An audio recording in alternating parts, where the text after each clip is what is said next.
Welcome to Stories of Amazing Grace. The views and opinions expressed on Stories of Amazing Grace are those of the guests appearing on the program and do not necessarily reflect the views and opinions of the Madison Church of Christ or the producer of this program. Enjoy.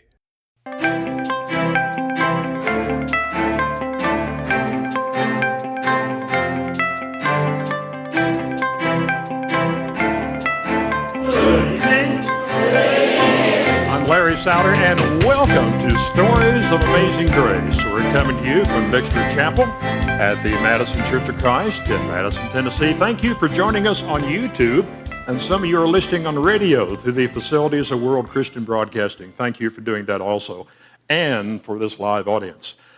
Well, our guest tonight is Laura Jones and family. Laura Jones, Larry Jones the father, Angela Jones the mother, Hannah Jones could not be here, but she is a daughter also, right? Okay. They're going to be on stage, and Laura's going to talk about a idea she had while she was a patient at Vanderbilt Children's Hospital. She's a 10-year-old. Are you still 10, or are you 11 now? You're 11. She's 11 now. I'm almost 72 next month. She is a cancer survivor, and while doing exercises, doing laps around the hallway, she noticed some kids in the other rooms who were not quite happy as they should be, so she came up with the idea of collecting toys to give to these children. And that's called Laura's Wish. I forgot one thing before we started the show here. It's our theme scripture. The theme scripture comes from Romans 8:38 through 39. I'm sure that nothing can separate us from God's love, not life or death, not angels or spirits, not the present or the future, and not powers above or powers below. Nothing and all creation can separate us from God's love for us in Christ Jesus our Lord. Laura demonstrates God's love for us when she went around the hospital and saw these children who were sad, did not have new toys to play with, were bored in their rooms, undergoing chemotherapy. So she came up with the idea of a way to brighten their lives.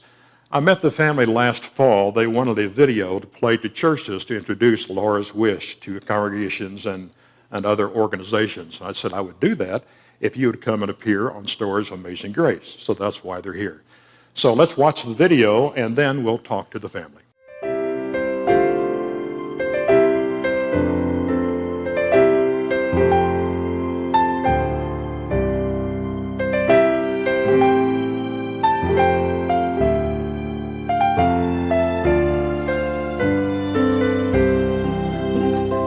2 or so years ago, like right before the school year started, I was getting back pains. We thought it was camp, but it wasn't, and so we went to a doctor. The first doctor said, "Oh, just get a better mattress," and we did. Still wasn't better. So then we went to another doctor, and they said we need to get blood taken, and then they said you need to get to the hospital right now. And so when I got that call and they said get to the hospital right away, her blood counts were all down low. Basically, I just cried. I mean, I just why God? And so I drove home quickly, called Angela, and we got Laura to the hospital. And she was so, when they looked at her, they said, well, we think it could be cancer, we weren't sure, so they did a biopsy. Of course, they were going to do a biopsy anyways, and it was so thick with cancer, they couldn't get a biopsy the first time. And so they had to do chemo for about a week until they could actually get a biopsy to actually know that she had cancer. What went through your mind when you heard the word cancer? I'm gonna die. So it was that bad. And we were really worried because, we found out that if it's like that in the bones and you can feel it, that there's a possibility that she may not be able to walk and stuff. And of course, we found out later that she had a very rare form of cancer. That was hypodiploid and pre-BAL. They had 6 patients ever at Vanderbilt Hospital. And And the prognosis is not good. It's not like a regular one. It was heartbreaking and crushing to us. Yeah, it was overwhelming. At first, all I could do is try to figure out what it could be, because they said all of her counts were down. So, of course, being a pharmacist, I feel responsible medically to know something, but I didn't know much. I had to go even Googling and seeing what all the things it could be, aplastic anemia, all these different things, and didn't want to really think it was leukemia. I wanted it to be something that could be treated, you know. So it was a bit numbing, and until you get in that time where you're just sitting, waiting. Like, I cried when she was in for the biopsy, because it was really real at that point, because I knew she was in there, trying to see how much cancer there is. So it was just a lot to take in. It seemed like it came from one thing to the next. When we brought her in there, they were hoping it could be Lyme disease, because that gives the same type of blood counts and like the other things, and they ended up being leukemia, and that was like terrible news. And then it ended up becoming a very rare form of leukemia, and another terrible news. And then we got another terrible news that was later that made it even worse, and that's something we keep as a family thing. But it kept dropping her percentage of odds of surviving. I heard them talking about how I may not live and stuff, and Dad, he was like, don't worry, you're gonna live. I was like, Dad, it's okay, I heard, and I might die, but God is good. And I was really sad, but I wanted to be with God till the end. She's here, and a lot of prayers, and you know, a lot of church community, and family, and friends, and that means so much. And there's a lot in there that don't have that at all. You have to do laps to get better, like in better shape, and like so. When sometimes people have their doors open, and like you can wave to them and stuff. And this one girl I saw, she had like no toys or anything like that. And we found out that she doesn't have parents. She's an orphan. And I wanted to help kids that are like that don't have toys to play with while they're in there. So I made Laura's Wish, but soon making Little Wishes. And how does that work? You go on my website and you order toys, like for the kids in the hospital. Her getting these things made her feel so loved and gave her something to do. She did a lot of crafts. She did a lot of games and playing and stuff. And through that, we know that they say is that, you know, if a child's happier and doing, you know, in good spirits and stuff, that they do a lot better. Laura, she's real motivated by playing. She loves to play, and you know, most children do.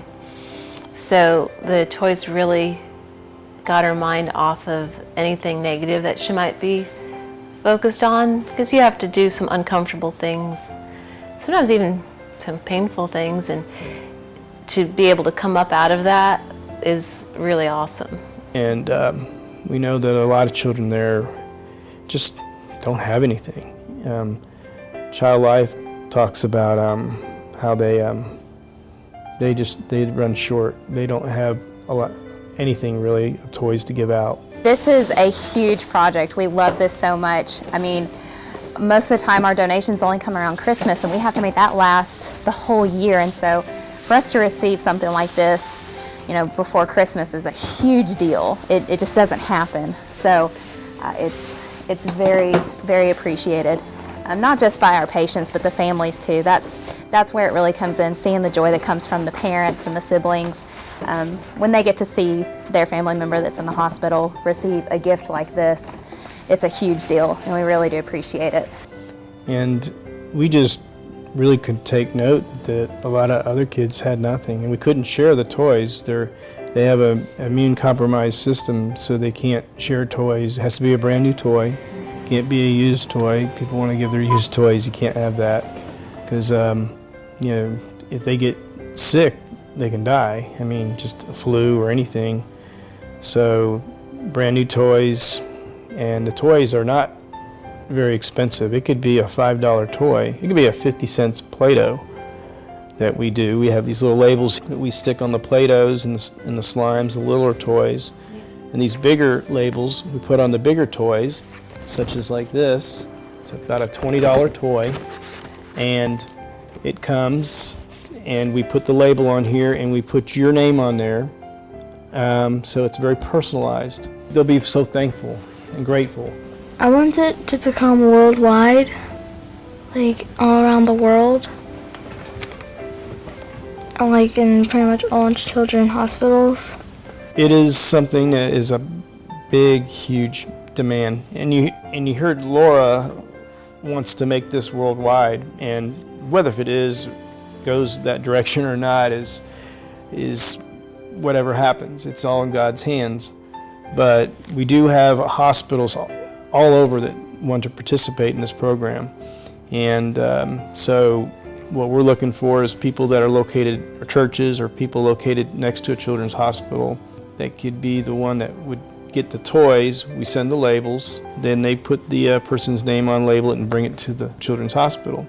And I just hope we could see the outreach in this, that there's nothing like this going on, really. And it's when you're at I could say you're low in a way in life. There's nothing harder than your baby fighting for her life. I wish you'd consider this so much, to be a donor and get involved in this. As a church, as an individual, it would mean everything. Yeah. They expected me to be paralyzed, or not paralyzed, just like where I couldn't walk. And they expected me to die also. How's your health now? Good.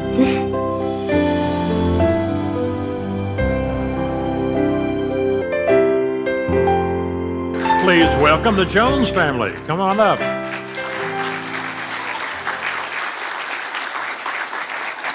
Have a seat. Well, thank you so much for being with us. You brought something, before we start into some pictures here, I want Laura to talk about, you brought something in the chair, but somewhere there, some hairy thing. I want you to tell me about that. Well, I was going to wear it in here and just make everybody think this was the way my hair was. But Laura spared y'all the shock. But Laura and I, of course, when you get chemo, you're going to lose your hair, right? And, Yeah. kind of like yours. So we went and got a wig, but she just didn't want to wear it. It's just good with, hey, this is me. So one day we're at the hospital and we're doing the laps, so we decided I'll put it on, and I wore it, and nobody recognized me. All the nurses, none of them recognized. She's just laughing and laughing. They're trying to figure it out. This is how it looked. To have it on, Nice. and it reminded me when I was a kid. But I think I've lost all that too. So, and I took it off in front of the nurses, and then they all just cracked up and realized. But it got her walking around. Let me try that. Yes, this would be good for you. It got her walking around. She didn't want to walk Which around. way? This is the back end. This is the back end where the red is? Yes, the tag, yeah. Whoa.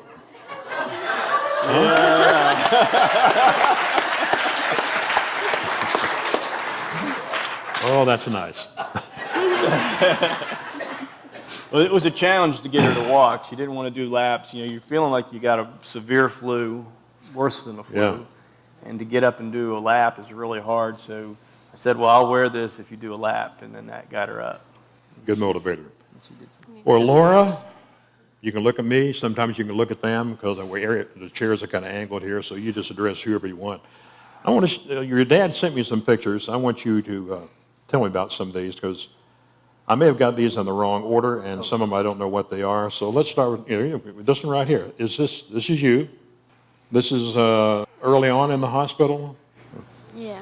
Yeah. Next picture here. Do you know what kind of procedure is being done here? They were taking blood from my, lumen thing that I had. Yeah, this was actually the actual transplant. Oh, I see. This was the stem cell transplant as it was going on.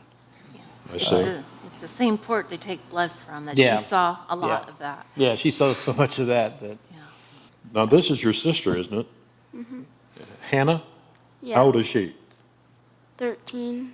And what does she do for you in the hospital? She's the transplant donor, and as you can see in this picture, it really made her skin turn white and her lips kind of blue. Wait, I don't know if that was a popsicle, but Could have been a popsicle, I think. Is that a bone marrow transplant? What Yeah, is that? she was. That was an amazing thing because of Laura's condition. Usually it's a 25% sibling match, and then another condition. They thought that Hannah would have the same condition and wouldn't be able to use it. So they were real surprised that Hannah was a match. Then they thought, well, Hannah's going to have the same condition. And they thought it was very, very sure, and it ended up being it wasn't. So Hannah was the perfect match. So was that early on you found out? Did you have to go through the whole country and find that it was her sister? No, they go with the sibling first. Okay. They look around because that's better match. Okay. And we had actually saved her core blood when they were born, so they used that too from the placenta. We had it frozen, and that was really huge because that works well with that. Was that a blood bank, not our freezer right there? Yeah, it wasn't right. I've had a geneticist one time before. It's funny in a way. I talked to all before this happened.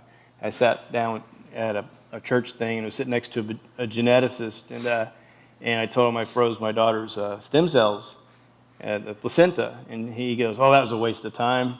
And we're talking. I'm thinking, wow. And I've been paying. You pay a yearly fee on it and all that stuff. And toward the middle of eating, I kind of said, well, I said something about being a waste of money doing that. And he goes, oh, you froze it like he thought I put it in my freezer. Oh. And I was like, no. And I was thinking in my mind, well, maybe I shouldn't keep saving, spending that money for that. Yeah. And it ended up being that was perfect. And after he heard that, he's like, that's the best thing you could have ever done, all that. You mentioned church. What church do you go to? Tusculum, Church of Christ.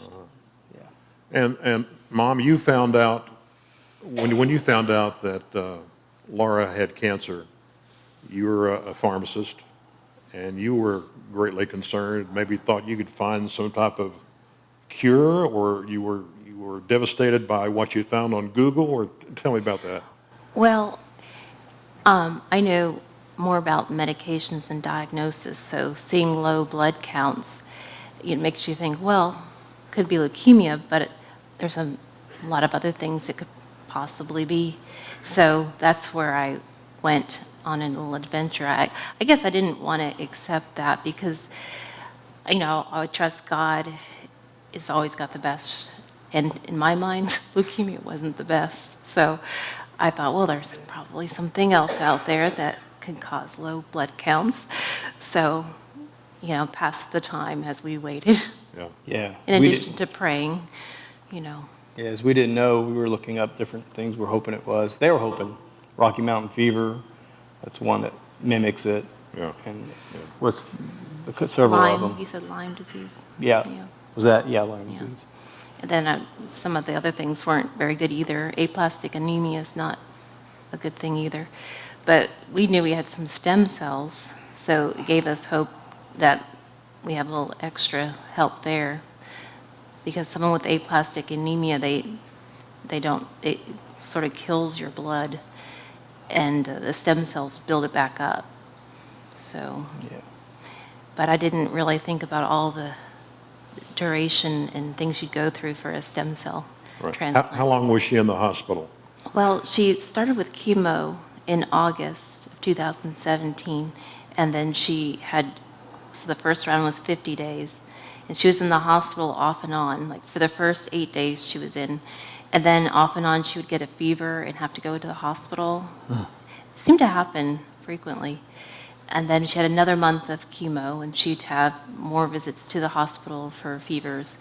And then for the stem cell, she had a pre-treatment stay at the hospital, and then the stem cell, so about a month stay for that. It was 18 days after the stem cell that she was able to go home before Christmas. Yeah, But it was a pretty long stay. you know, she was diagnosed with hypodiploid ALL. So it's very rare. They've had 6 cases, and it's very aggressive.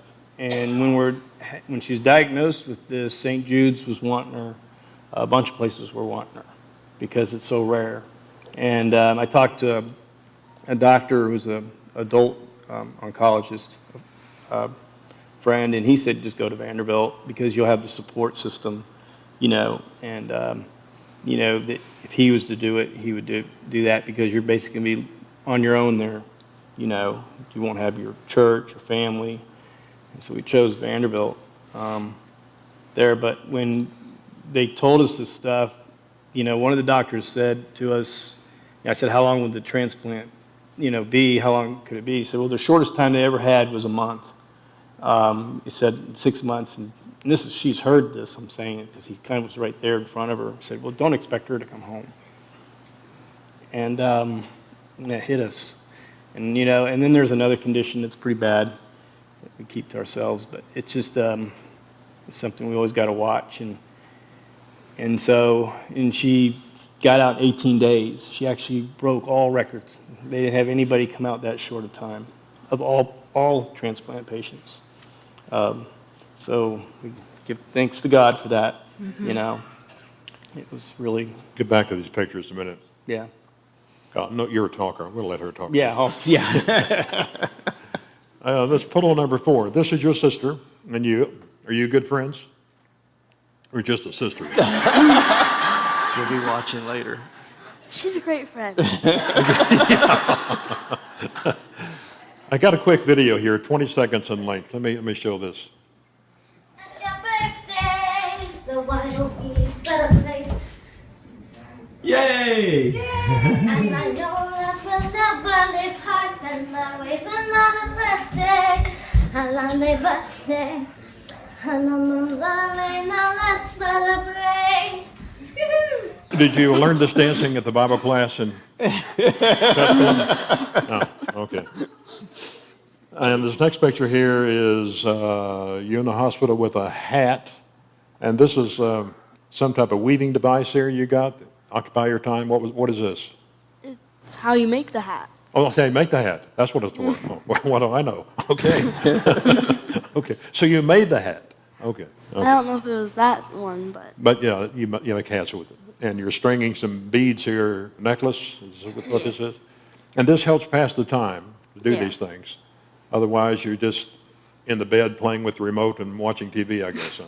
yeah. Yeah. Or just staring at a wall. Yeah, or staring at a wall. Wow. We got a shot of here of a furry friend. This is, what's the dog's name? Alfie. What is it? Alfie. Alfie? Good friend of yours. 2 or 3 years old. And back to the pictures here, talk about motivation. This is, I think his name is Thatcher, is that right? Mm-hmm. Now tell me about this fella. He was not too motivated to do laps or exercise. Tell me the story with that. So he wasn't, he never really wanted to do laps because most kids don't. And And laps is where you walk around the hallway yeah. for exercise. Okay. Yeah. And there's this toy like that we gave him. And it's where you build your own little car, remote control car. Yeah. And he would drive around while following it around the halls. So you tricked him into doing laps. Basically. Okay. Well, it worked evidently. You keep in touch with him now? Kind of. I'm not saying boyfriend, I'm just saying friend. His friend, yeah. We play online at times. Okay. Okay, while you were there, you started Laura's Wish. We have that logo here. Now, how did this first come about in your mind? I'm going to start Laura's Wish. Was when you were walking around and saw the children in the rooms alone without toys, or what? Or when you perhaps were bored in the room? In my grandmom's bed. It was in my grandma's bed. Yeah. Like, I was looking at the news, and we were getting this Make-A-Wish thing, and I wanted to go to Yemen where all the kids were, like, getting, like, Displaced and all. yeah, displaced. So making a wish, you saw that on TV, But and you wanted to do what? I wanted to go help those children, but obviously I couldn't. There was a war going on. Dad wouldn't let her. Yeah. He said no. And so I thought about, what about the kids here in the hospitals that aren't having a lot of toys, like the little girl? And that's kind of where it all started. That's where it all began. Yeah. Okay? And then one of your first points of getting donations was your school, is that correct? Yes. And this is your school now, where you go to school? Yes. Okay. And is this something that's ongoing that you Well- do through this school? They did it again this year, didn't they? Yeah. And tell me how much they collected this time. You remember? Like 650 toys. 650 toys? Yeah. Okay. Largest collection they ever had. They still make Lincoln Logs and Tinker Toys or not? Yeah, I think so. Do they? Okay. Well, I don't know about the Lincoln Logs. Yeah. I mean, Do they make that? I always like Probably. Lincoln Logs. Yeah. This next photo here, tell me about this one, Laura. This is Children's Hospital TriStar. I got on here the first donation. I tried to count that, about 50 toys. And then the second donation, looks like it went up. This is the one with the 650 toys. They can go through that in a week. 650 toys And in it 1 goes- week. That's why on the video, you saw her say like, oh, wow, we'll try to stretch this out through the year. Yeah. When I talked to her after you were doing that, it's so sad that they have to do that. But they get toys around Christmas time. Yeah, they get But Christmas- even not enough around Christmas time. Well, they get enough. Oh, Vanderbilt gets a lot now. And during Christmas, they're going to go dry here soon. They're probably already dry.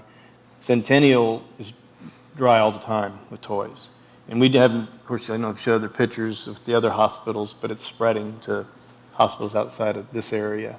And this Vanderbilt? Yeah, Yes. That's Vanderbilt, Okay. and that is really interesting. It was Frito-Lay in Huntsville, Alabama, sent us toys, and then we sent them back in a sense. We went down there as a trip and said, well, these toys came from them, so why don't you donate them? Put Laura's Wish labels, put Frito-Lay on there. And they weren't looking for any kind of marketing, really. And they have literally a closet for the size of a mop closet for stuff like that. And there was kids lining up in the hall to get these toys. Yeah. We put it on Facebook, and they got 31,000 views on it Really? in Huntsville. Yeah, on Facebook, you can target the thing. So like if a church is out there and wants to do this anywhere in the country now, or anywhere, you could get one of our boxes and donation boxes, and you fill that up, and if you're even from a town that's way from a hospital, say like Waynesboro, too far to come drive in, we just put the lid down and mail it in, and we'll pay for the mailing. And you do a picture of the congregation, and we'll put it on Facebook and put it in Waynesboro, in that area, and it's like everybody in Waynesboro and that area will know what has been done. Because Laura can't travel everywhere for these pictures. How many hospitals are you involved with right now? I've stopped looking toward the hospitals because anytime you call a hospital, they're like, yes, we want this. San Diego Children's Hospital, I forgot the name of it, wanted it months ago. But what we need is we made the boxes up, and they're fairly cheap. And these are for churches or organizations or Organization, wherever? churches, we mail them to them. They cost, if we get it mailed, one box from the printer, it's $50. And when we get money contributions, they'll go to that if somebody doesn't have the money for it. But if somebody wants to, give $50 and do the transaction, it saves us, because we only got so much money in the 501c3, in the account. But we got money to send them out to people. So so they get a box, they fill that up, and that'll fill up $500 in toys. Okay, so walk me through this. Let's say the elders say, hey, let's put a box here out in the lobby. Okay? The congregation puts some toys in here, and then what happens? How about the labels? Do they? Oh yeah, we send the labels. We'll send the labels with the congregation's name printed on it, or the business. And it's really nice, Laura will tell you, is to have a person put their name on there. But you can't put things like "get well soon," because they may not be getting well soon. So all you can do is put your name on there, okay? And you put The name of the church, city. your name, whatever you want. And your city, state. That's about it. Okay. And Now, do you take the toys to the hospital, or does a see, member do that? See, the scenario would be like, let's say Dallas with Hagar Pants. They're going to get these boxes. They're going to put them up. They're going to collect them, and they're going to bring them down to their children's hospital. If they were a city that was far away and couldn't travel so this doesn't have to be metropolitan cities doing this. So if we had a box here, would you pick it up, or? Yeah, I'd pick it up here since you're local. I'd come pick it up, but it's better though, to be honest, if a congregation or somebody from it goes there and gets a picture like Huntsville did, with, say, you guys going there and donating, and then you send me the picture, I put it on Facebook, and it's Madison Church of Christ, donation to, it doesn't have to have Laura's picture in it. Laura's in school still, and she's busy, but it's better to have, if it can be that way. Now, if the church doesn't want to do that, if they want to just take a picture of their congregation with the toys like this, and then they just send it to us, and then some of the hospitals you could just mail the box directly to the hospital, or you can, and they'll just take it, and you'll have the labels on there. Otherwise, you can mail it to us, and that's kind of like why we need volunteers in other large cities to take them, to be part of kind of organizing it, like, say, to get boxes if they get too much of an overload. But right now, there's no overload in any of it, because Child Life said they can give them out as fast as you give them. Really? Yeah. Now, Laura, you want this to go worldwide. That's a pretty big deal. Have you got a plan? Have you got some in other countries right now? Well, what it is there's been an interest all over. And, there was 2 doctors at Vanderbilt that are from Jordan. And they said that they want to do Laura's Wish there in the King Hussein Hospital. And they gave me their numbers, contacts. They got contacts there to set up the hospital. I said, I'll do this. Now, I talked to the attorney, the 501c person, the lawyer. He said, yeah, let's get to that avenue in a little bit. Let's first get this going. But they want the boxes. And I guess I have to get it translated, into Arabic. And the big thing I mentioned to her, because I said, it glorifies Christ in the website. And, it's for Jesus. And I said, well, how would you be with that? Because it's going to a Muslim country. And she said, they don't care. They're perfectly fine with that. Really? Yeah. I think a lot of when ISIS did Iraq, they had a lot of the refugees went to Jordan. And so the Christians that were persecuted, so a lot of the Christians that were persecuted went to Jordan. So this is what she told me. So, but she was very, and then another place is Helsinki, Finland, with Pecorini. We had a conversation with him, and he's interested. And They may not know who Pecorini is. oh, he's a goalie for the Predators, Yeah. National Predators. Real nice guy, super nice guy. Kind of tricked him into the conversation. People were taking autographs. Laura and I did this. Laura did it actually. Had to come up with a label and said, "Would you sign this?" And he looked at it and read it. "What's this?" He said, "Yeah, it's a contract." And he said, "Contract?" said, yeah, you can sign. I said, yeah, I want you to get, this toy is going to go to a kid in Helsinki, Finland. And he's like, what? And he was just shocked by it. And then when he heard about it, he's like, wow, this needs to be done. So, in his accent.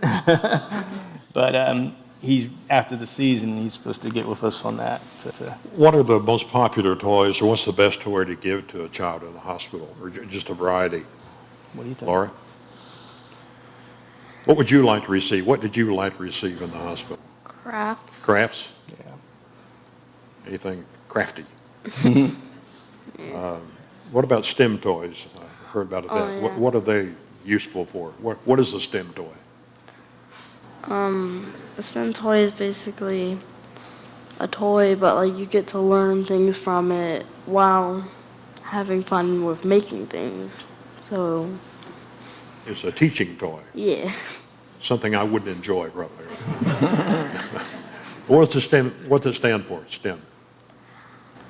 Science, technology, engineering, and math. Okay, my favorite subject's good. Excellent. There are some toys that you don't want, though. What are some of those? Gun, maybe? Yeah, they won't accept that. Any guns, just No guns, knives. no guns, knives, plastic, don't matter. Plastic? No plastic. Even guns. though they're plastic. Yeah. Now, what happens, these toys here, are they contaminated now since they were purchased and handled? Do they do something with them before they distribute them? They put them in a timeout. Timeout. Yeah, we wipe them down, and they wipe them down, and then they put them in a timeout where any viruses will just be gone. They run their course, Really? and then they give them out. They don't even count on us. We do it anyways, just because my wife's a pharmacist and she's very,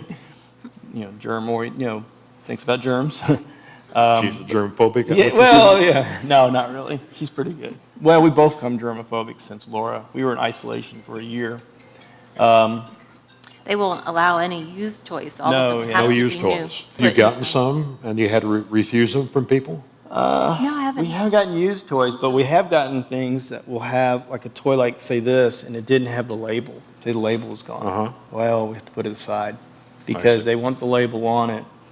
And I don't know if it's a But very... it does not have to be in a sack. It can be out like this, because they're going to Right. wipe They them don't- down. That's right. They don't want it gift wrapped Okay. because they wouldn't know what it is they're giving then, to the kid. So it can't be gift wrapped. It has to be brand new. You had a craft toy with the beads, stringing beads. Is that a no-no, since you got small beads? Would that be a choking hazard or anything? No. Okay. The people that hand them out, Yeah. they know exactly what the child can do. In fact, that's their specialty. So they pass out what's best for a That's Right. particular child? Yeah, we don't have any liability on that sense. We're just donating toys to the hospital. They're child life experts, like that lady you met, who actually is a really great Christian woman that I got to know. But, So you started this 2 years ago? yeah, when you were sick, about a month after her being sick. About how many toys have you given out so far, you think? It's been thousands. All the toys we bought through money, we keep an inventory, all the receipts, But all the toys, like say if Dallas does this, I won't know how many toys they give, So I won't know what's going on. This actually was kind of stemmed on when you were in the hospital. Little things kind of caused it. We were in the room. She got a toy from a stranger, and it was kind of pretty neat. And then, of course, we knew about the girl that didn't have anybody, and and that situation. And then I get a call from Kenya, Africa, that a church there, Church of Christ there in Kenya, Africa, wanted to send her a toy. They just, in this broken language, I want to send her a toy. And I said, why don't you just give it to your local hospital, Because they were hearing about Laura's Right. thing, Wish. And so they said, yeah, we'll start doing that. And then they said they started doing their own Laura's Wish there in Kenya, Africa, which is pretty cool. But we can't verify it. We don't know what happened with that. Right. Let's get back a little bit to the spiritual aspect of some of this. You mentioned on the video when you Yeah. found out that Laura had cancer, why God? Did you ever get an answer? I don't know. How did you cope with that, Angela? How do you put your mind around this, that your child has cancer, and My there's a God in question- heaven that could actually have a miraculous cure here if he wanted to? I was too busy with the what, what to do, Okay. and just praying for God to guide. And there's just so much outreach that was faith building with the cards coming into the hospital and the visitors and friends, family. It was faith building. I actually questioned God a lot. I did the why. I know Laura did the why God, why me, and I did the why God. Blamed myself, did a lot of things, you know, and it's a hard one. I mean, how somebody born with predisposed cancer cells all over her body, you know, to, you know, it's like, what's the fairness in this? You know, God, and I challenged a lot of it with God, but then I just realized that, you know, hey, look, we're all here just a short time. And maybe this is the why, God, is what do we do with this, God? What am I to do with this? What is the Lord to do with this? Laura said the most gripping thing is we didn't say when she was we took care of my mom. My mom was with us. She came and lived with us with the cancer to take care of her. That's why she was in my mom's bed. And my mom got to see Laura get cancer. And then my mom came in as an atheist, too. As an atheist? Atheist. I grew up in an atheist family. You know, and she just did not believe in God. And she saw Laura get cancer. And I remember one time at the dinner table, she was like, you know how you almost forget to pray, and she's like, why aren't we praying? And remember that? and my mom was became a very prayerful woman. She came back to God, I would say. Really? Toward the end of her life. But she got to see my daughter get better, and then she passed away in June at the house, you know, it was there. So that bedroom scene was a thing that when Laura was looking at the war in Yemen and saying, I want to do something. And she turns to me, and this is after all this negativity we heard about her percentage of life was really low. I mean, I don't want to get into percentage, but it's really low. And she's hearing this because she's very alert. She's one of the things she can really, you're talking over here, she's hearing your conversation. And she goes, Dad, I told her no to Yemen. She said Honduras too, and I said no to Honduras. And she goes, Dad, I got to do something before I die. At least I made some kind of difference. I did something that mattered. And then that's when she said, oh, well, I want to get toys to the kids in the hospital. And then I started, you talking about the spiritual end of it, and it's like, well, it's not the why of God. It's, like, what am I going to do with this, God? What are we going to do with this? You know, we don't know what time we have. She don't, I don't, none of us do. So, you know, and we used to like watching the Duck Dynasty show way back. And that whole show, if you ever think about it, he used to always say it was just about loving one another. That's his whole gig, was just to love one another. I remember him saying that in interviews. It's just about, it's his biggest command is to love. And it's really what, in a way, we're trying to express is that people can just give some love this way to someone that's really in a low in their life. The family and the child are at a low. I think there are 3 C's that fit you: caring, compassionate, and courageous. I really appreciate you sharing your story. I may have some questions or comments from the audience. Are you willing to take a few if there's some? Sure. See if anybody has anything they'd like to ask or comment on. My sister is, when you said you were from Tusculum, I texted my sister, who's Linda Green, and so as you have spoken, we went through 5 years with Denise as you probably know. She said she knew you well. And I just walked that journey with you as you were going through it. It's a really tough journey. Yeah, it is. It's, having church and family, church is family, is everything. I don't see how people do it without it. Were the children at school supportive of you? Your friends at school? In your class? There's some. She had a girl visitor in the hospital from school. Yeah. And the school came up with a big basket of things. Yeah, there was some good support with school. Yeah. There's some good support. And there's good support with the kids at church, and there's good support with people, strangers. We have a pretty good community, A lot of them in there didn't. I mean, there's so many scenes in there. I remember one time going there, and a husband and wife were just bawling, and their child just died. And it wasn't anybody else around but just them. There was no other people around. And there was several times that I just seen different things where, like, we heard a child cry all night, throughout the whole night. So, to have support and have family and church is everything, really. And there's so many that don't have that. You'd be surprised. Right. Or they travel so far away, which I'm glad we didn't go to St. Jude's for that sense. Even though St. Jude's is ranked #1 in the nation, we didn't go because we had the support, like that oncologist friend of mine told me, and we did. We had some crazy scenes. One time going down the road real fast because my brother died of cancer, and he died of one that was very survivable.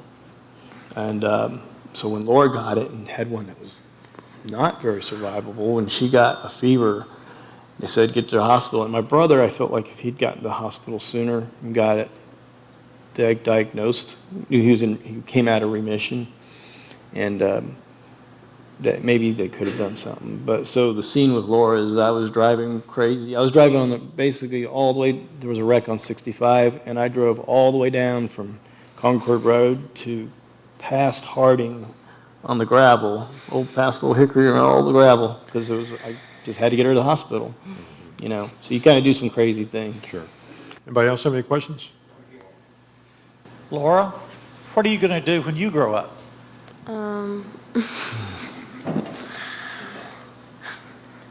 I don't know. You don't want to own the, You wanted to do a kennel. Oh, yeah. He loves dogs. Like She loves dogs. a dog pound, but where they don't put the dog to sleep.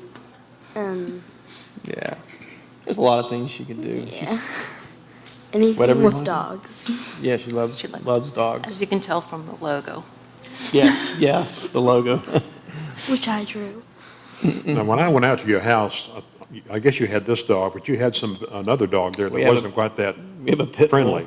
No, the pit bull's real friendly. Yeah. It's that's not, what- no, that's what I- it's not. Are you the one that was That's what afraid I of the pit encountered. bulls, or was that you? Or Ginger is the most friendliest dog there is. It's just if you're a stranger, she'll bark at you. But once you get to know her, well, let's put it this way: Alfie, who beats up on who? Alfie, the little dog, or the pit bull? Alfie beats up on Ginger. Yes. And Ginger just lays on the ground, and Alfie beats up all over him. Anybody else?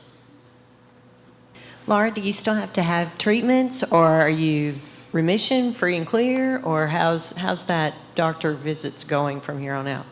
Rarely I'll have to go to get blood taken so they can see if it's come back or anything like that. So Yeah. Well, she's having a scan here soon, full body scan. She has quarterly scans through here for looking for other cancers that might come up. And I have to just say a little bit about her. When she first did this stuff, she couldn't handle taking a shot for nothing. But you're talking about getting tough. Now she puts her arm out and tells him, don't worry, if you don't hit a vein, you're okay. Just relax. And Michael is the one that's been working on her since way back then. He used to be shaking. And I said, well, if you calm down, and then he'll calm down. he could not believe the transformation that Laura's done. Laura's just like, here, come on, give it to me. She's become real tough. Gotten tough. Dad's a good trainer. Oh, well. Because I was taking her Sure. quite a bit, and then after a while, it was wearing on her Yeah. emotionally, and then a mom is more of a nurturer, so they let out the emotion. Whereas dads are, get in there. No, Or well, motivation, right? Mom That's was, what you Mom had. was very, feels every little scratch or ouch she gets and expresses it in her face. So when she expresses worry, like, oh, then she worried. I come in there and I'm just like, it'll be okay. It's all right. You can do it.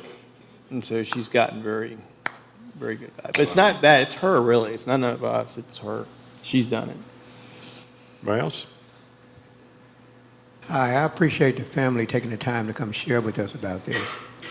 And Laura, it's a great thing you're doing, a very godly thing. But my question to you is, while you was going through all that treatment, did you have any thoughts about God? I almost thought that God was punishing me for sinning, and I just felt like he hated me for the longest time, and I realized that God loves everyone, even if you sin. He'll forgive you. Amen.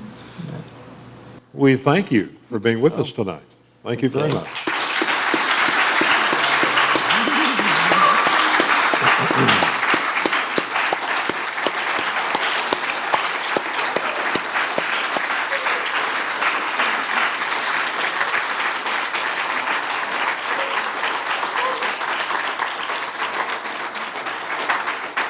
I imagine you'll be on several shows in the future telling the story about this good work She that you're hates doing. this. She wants to get a spokesperson for it.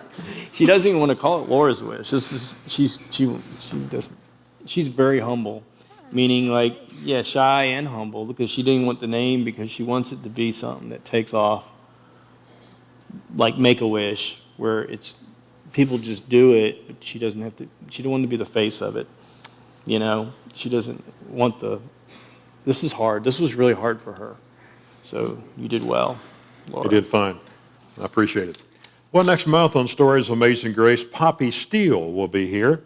She's the author of this book called Deaf in a City of Music. Deaf in a City of Music. And she is the founder of the Sign Club in Hendersonville, a strong advocate for deaf children. And the Sign Club is an organization that tries to bring deaf children together to make friends and eliminate isolation. Some startling facts about the deaf that I didn't know about. 50% of deaf children are sexually abused. 90% of deaf children are born to hearing parents. And 75% of those parents have never learned sign language.